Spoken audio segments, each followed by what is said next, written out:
pendekatan budaya.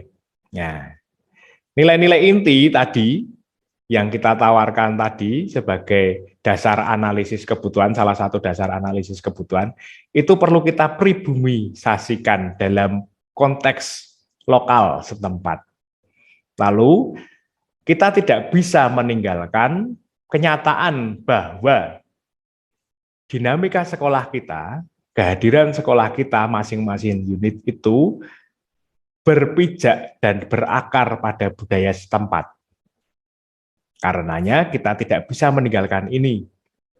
Kita mau mengkolaborasikan, mau membuat sesuatu yang kurang lebih menjadi jala-jala ikan. Jaring-jaring ini tidak hanya jaring-jaring yang mudah sobek ya, tetapi menjadi jala ikan yang kuat antara core value, nilai-nilai inti yang dimiliki kongregasi, dimiliki oleh gereja secara universal, profil pelajar Pancasila, dan kearifan-kearifan lokal.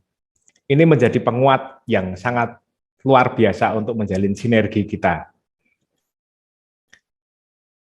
Lalu, yang pertama adalah dasar pijakan kita itu mau seperti apa sih? Program organisasi penggerak itu tidak jauh dari program pemerintah. Karena fungsi pendidikan nasional mengembangkan kemampuan dan membentuk watak peradaban bangsa. Lalu dasarnya pendidikan nasional adalah Pancasila dan Undang-Undang Dasar 1945. Oleh karenanya, Pancasila tadi, profil pelajar Pancasila itu menjadi salah satu hal yang patut, yang harus disinergikan dengan nilai-nilai inti kita sebagai sekolah Katolik. Berakar dari nilai-nilai agama, kebudayaan nasional Indonesia yang tanggap terhadap tuntutan zaman. Kita itu berada dalam pendidikan berbasis masyarakat. Itu dari Undang-Undang Nomor 20 Tahun 2003, Signas itu. Pendidikan berbasis masyarakat itu artinya penyelenggara pendidikan berdasarkan kekasan agama, sosial, dan aspirasi dan potensi masyarakat sebagai perwujudan pendidikan dari, oleh, dan untuk masyarakat. Ini tidak bisa kita lupakan bahwa dari, oleh, dan untuk masyarakat sekitar. Maka kehadiran sekolah kita, sambung ini ya, sambung dengan tadi, dasar-dasar sekolah Katolik tadi, karakter fundamental, bahwa kehadiran sekolah kita menyimbolkan atau menghadirkan masyarakat yang terdidik. Nah, ini ada kesinambungan antara Signas dengan karakter fundamental sekolah kita.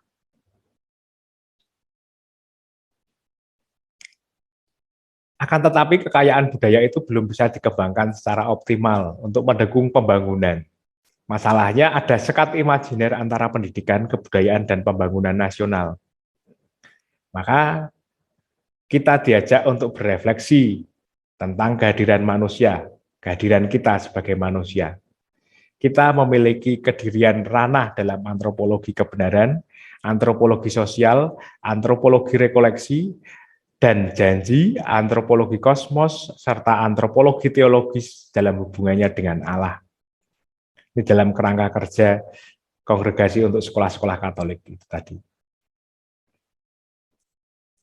Faktanya adalah Indonesia itu peringkat 1 yang paling cerewet atau paling berisik di Twitter soal K-pop ini ya. Ini dalam berjejaring dengan Go Global itu.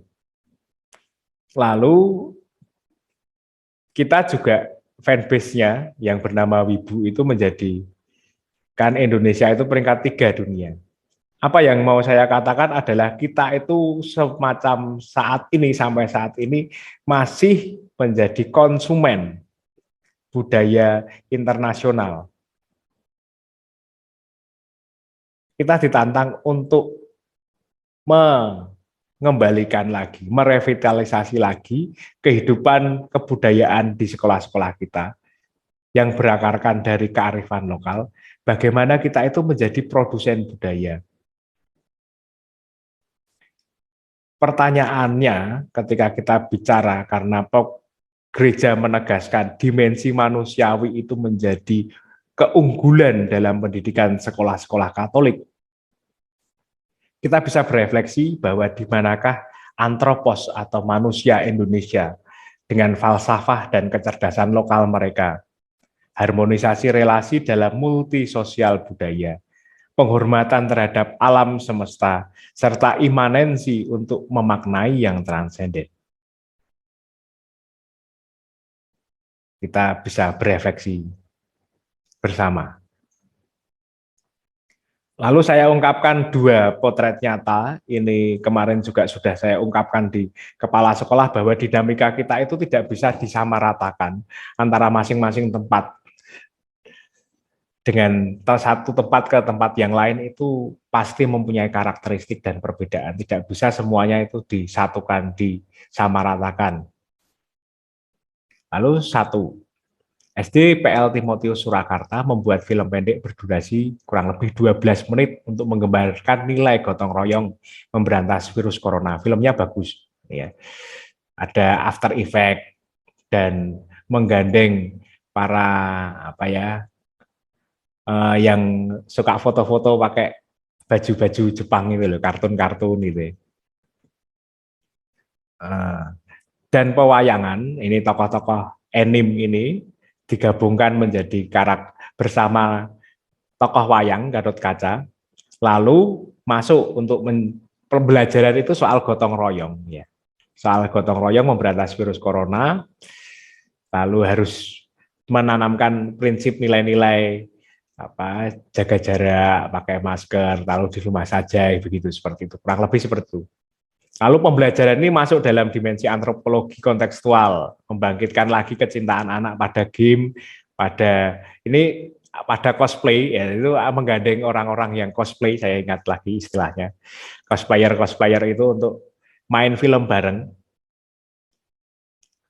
Lalu masuk dalam dimensi kekinian, sangat kekinian terhadap peserta didik, game gitu. Lalu melihat dinamika pembelajaran itu pasti sangat menyenangkan karena masuk dalam dinamika anak yang notabene sangat milenial itu. Seneng, pasti seneng. Lalu potret yang kedua. SMP PL Tanjung, sekolah membuka posko layanan konsultasi pembelajaran di setiap dusun. Ini ketika PJJ ya. Guru-guru mesti turne berjalan puluhan kilometer untuk menjumpai para siswa sebab di sana tidak ada sinyal internet.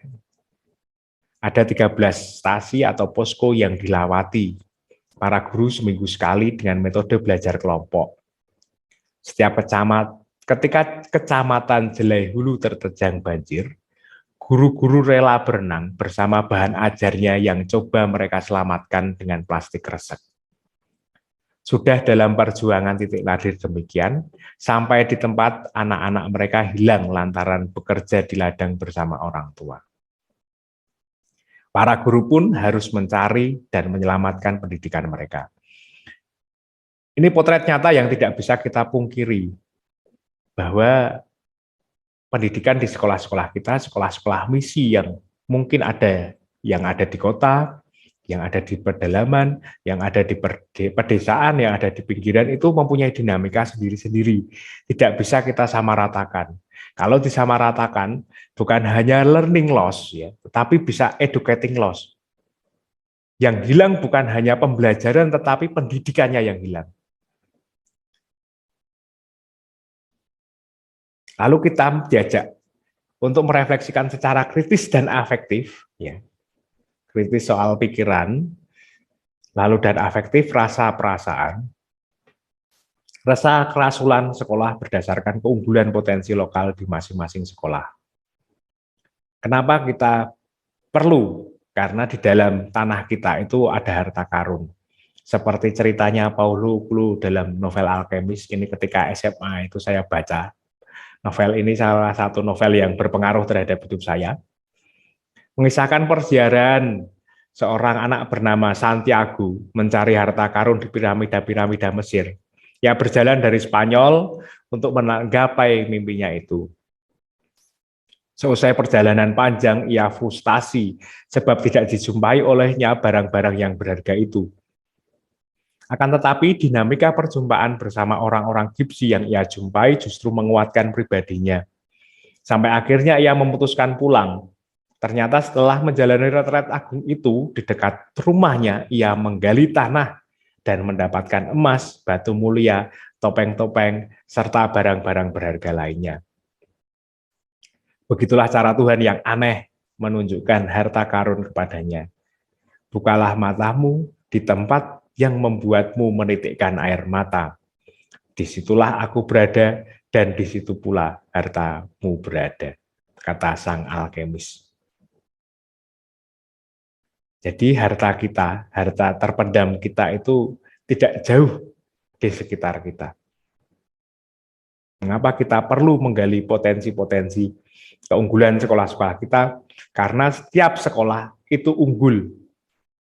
Setiap sekolah itu the best ya bagi masyarakat sekolah tersebut.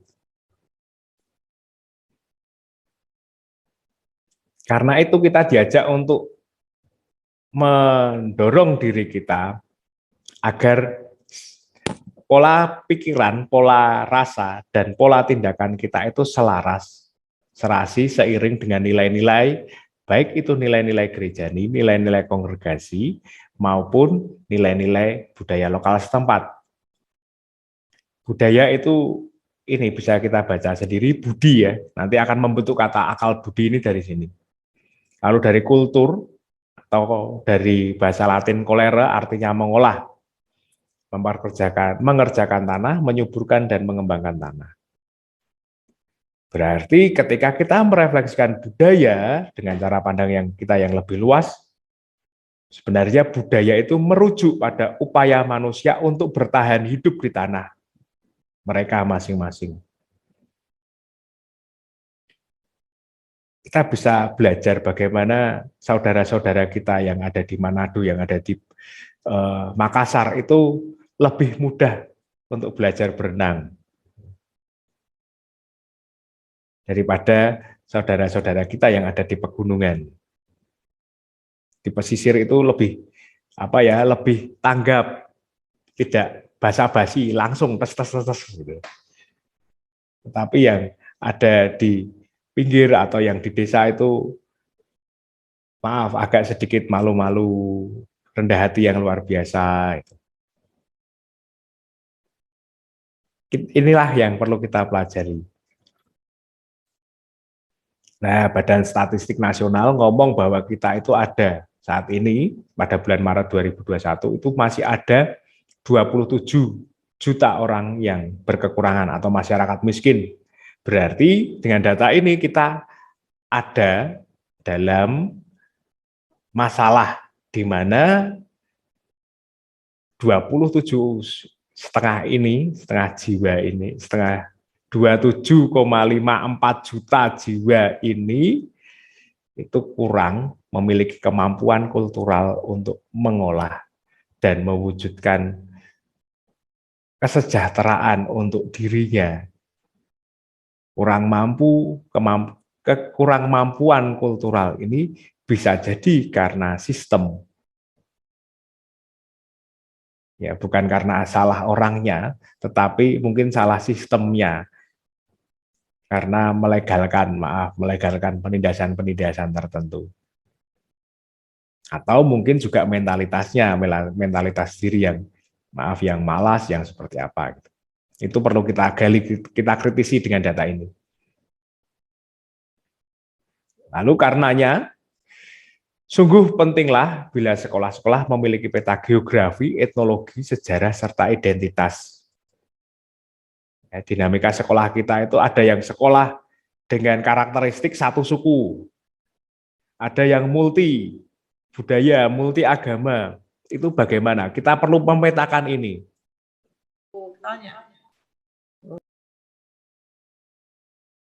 Lalu dari pemetaan ini kita diajak untuk sungguh mengerti dinamika kemanusiawian, proses alam pikir, rasa perasaan, dan pola tindakan yang ada dalam, entah itu dalam diri kepala sekolah, diri kita sebagai guru, maupun diri anak-anak, diri orang tua, dan diri masyarakat. Lalu kita diajak untuk kembali ke tanah, menatapkan lagi untuk tonggak mendeteksi kebudayaan sekolah kita masing-masing, bahwa sekolah kita itu mempunyai kebebasan. Ya, kebebasan kita selalu bilang, banyak yang bilang kita pendekatan budaya sebagai landasan, tapi bagaimana kita mendekati budaya itu secara teknis belum pernah ada caranya. Nah, kita diajak untuk membantu kepala sekolah menggali potensi-potensi budaya ini.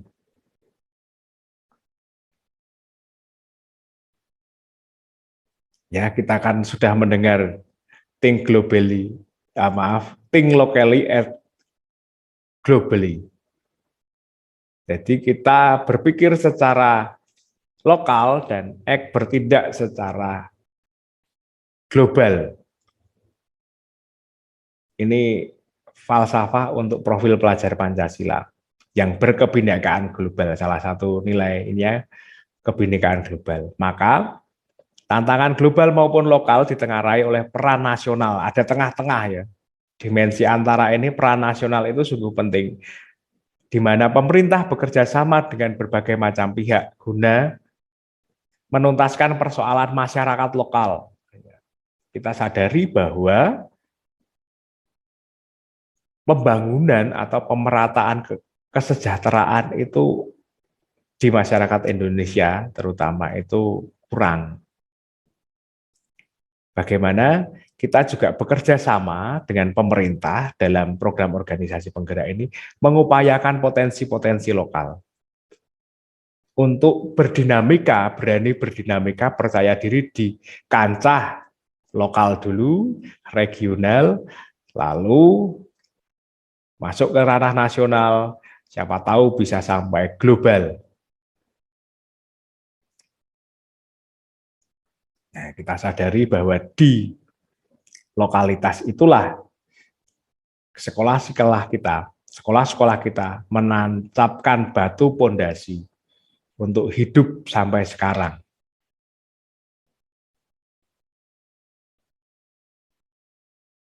Kita diajak melalui lingkungan sosial kita untuk memproduksi budaya terkait erat dengan perilaku, sadar atau tidak. Budaya itu semacam cermin, ya, semacam cermin. Entah itu ketika teman-teman saya yang ketika di Jogja bareng-bareng itu kan banyak teman dari seluruh penjuru Nusantara itu ya. Teman-teman saya yang dari suku-suku Batak itu ya. Maaf saya lalu sering untuk mentraktir saya itu jajan lapo gitu ya. Jadi bagaimana kita itu masih dalam ketika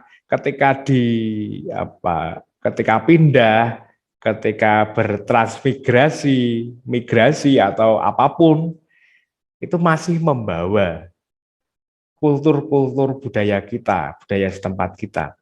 Karena inilah jati diri kita yang membedakan antara kita dengan diri kita. Siapa kita yang komunal dan diri kita pribadi.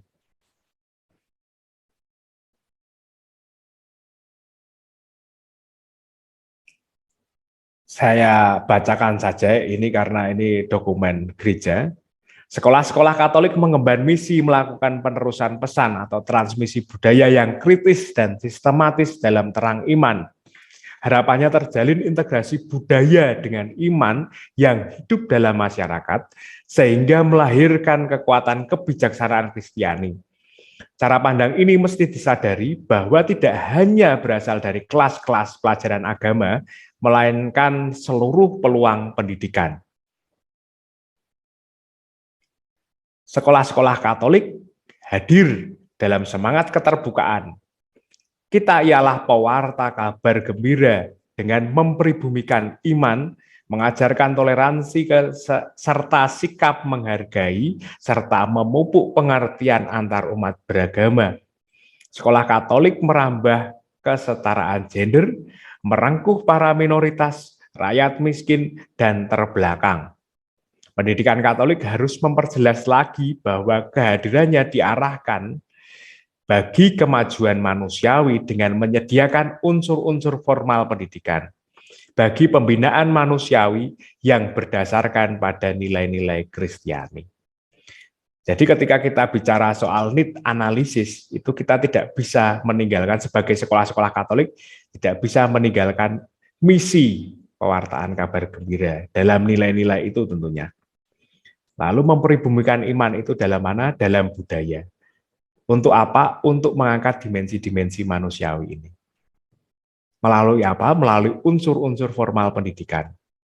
Baik itu, ini ketika ngomong soal unsur-unsur formal pendidikan, kita ngomong soal kurikulum ya. Itu nanti kita bicarakan besok. Kita bicarakan besok. Bagaimana persilangan yang indah ini itu kita masukkan dalam kurikulum kita sebagai kurikulum unggul sekolah kita.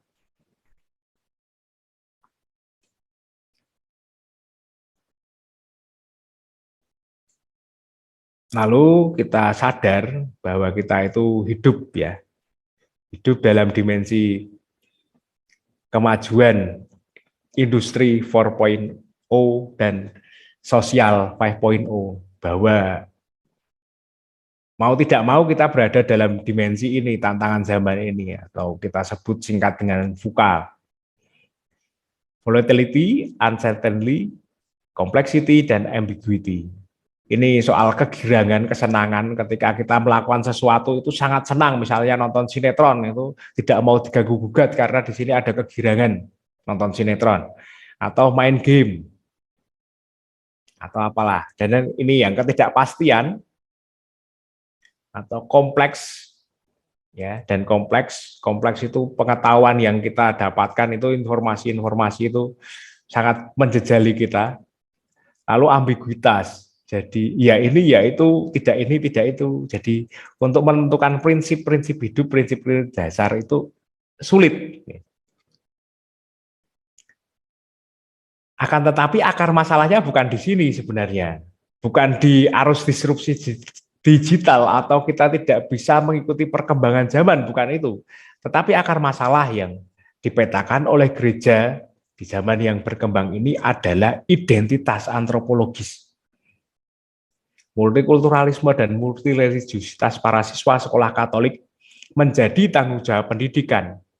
Ketika identitas sekolah lemah, maka muncul masalah baru, yakni ketidakmampuan mengatasi situasi dan krisis kepedulian.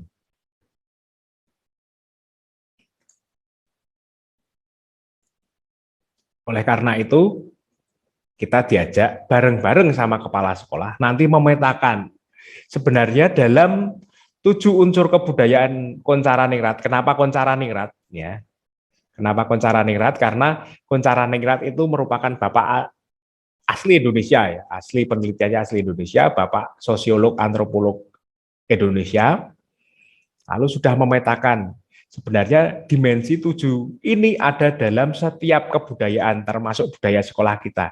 Kita itu unggul di mana sih sebenarnya? Kita refleksi bareng-bareng yuk di sini. Sistem religi, sistem organisasi kemasyarakatan, sistem pengetahuan, sistem bahasa, sistem kesenian, sistem mata pencaharian, sistem teknologi dan peralatan. Ini nanti untuk kedepannya saya kirim draft modulnya ke Google Classroom atau nanti ke panitia ya, yang masuk dalam diklat instruktur ini. Kita bareng-bareng, ada tools-toolsnya untuk memetakan bahwa ketujuh unsur ini memang saling terkait ya.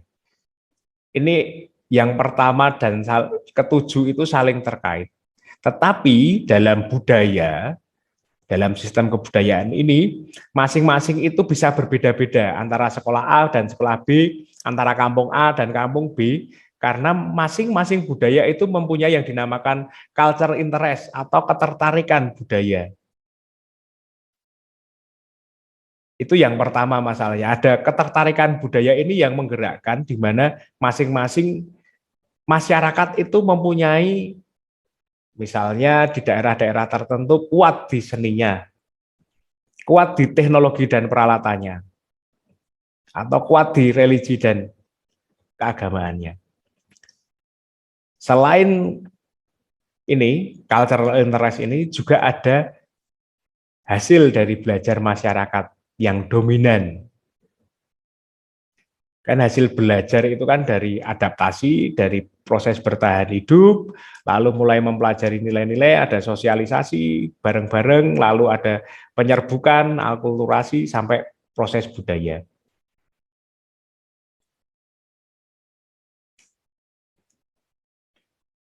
Lalu dalam unsur-unsur budaya ini, kita diajak, Bapak, Ibu, Suster, pendidikan berarti memelihara hidup tumbuh ke arah kemajuan, tidak boleh melanjutkan keadaan kemarin, menurut alam kemarin. Jadi kita berada dalam alam sekarang. Pendidikan adalah usaha kebudayaan berasaskan keadaban. Ini dari Ki Hajar Dewantara. Lalu memajukan hidup agar mempertinggi derajat kemanusiaan. Dalam gerak arah kemajuan ini kita diajak untuk bareng-bareng mempertahankan warisan baik masa lalu, seraya mengambil unsur-unsur baru yang bisa meningkatkan mutu yang sudah ada. Dalam apa? Ini, dalam silang budaya. Ada persilangan budaya untuk mewujudkan kebinekaan global. Bahwa gereja sendiri untuk sekolah-sekolah Katolik diminta dari kongregasi untuk pendidikan Katolik, ini yang tadi bukan kongregasi untuk sekolah-sekolah Katolik, tapi kongregasi untuk pendidikan Katolik. Ada buku baru yang namanya Mendidik untuk Dialog Antar Budaya di Sekolah-Sekolah Katolik. Ini dokumen yang baru. Kita sadar bahwa dinamika gereja Asia itu sekolah-sekolah perlu mengembangkan dan memajukan dialog demi mengembangkan masyarakat. Tujuannya menemukan sifat multikultur dalam situasi dan konteks setempat, mengatasi prasangka dengan hidup dan bekerja sama dalam keselarasan,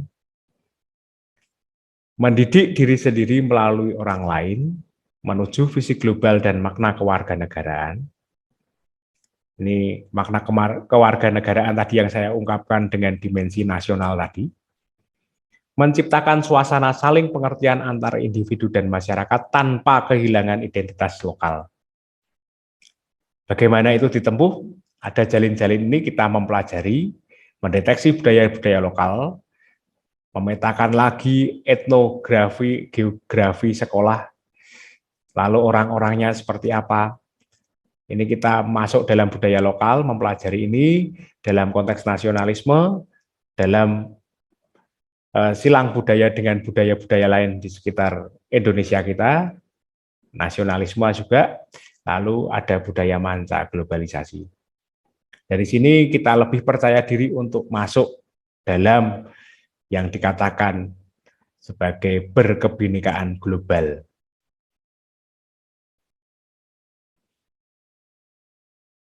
Lalu yang kita kerjakan itu sesuai dengan Undang-Undang Dasar 1945 Pasal 32, bahwa negara Indonesia memajukan kebudayaan nasional Indonesia di tengah peradaban dunia dengan menjamin kebebasan masyarakat dalam memelihara dan mengembangkan nilai-nilai budayanya. Negara menghormati dan memelihara bahasa daerah sebagai kekayaan budaya nasional. Lalu budaya nasional itu ada kata-kata bahwa kita yang ada di budaya-budaya lokal ini merupakan bagian keunggulan budaya daerah yang disebut dengan keunggulan atau lokal genius ini. Kita mempunyai budaya-budaya kita itu mempunyai kearifan-kearifan lokal dan sangat indah ketika kearifan lokal itu masuk dalam dimensi pendidikan kita.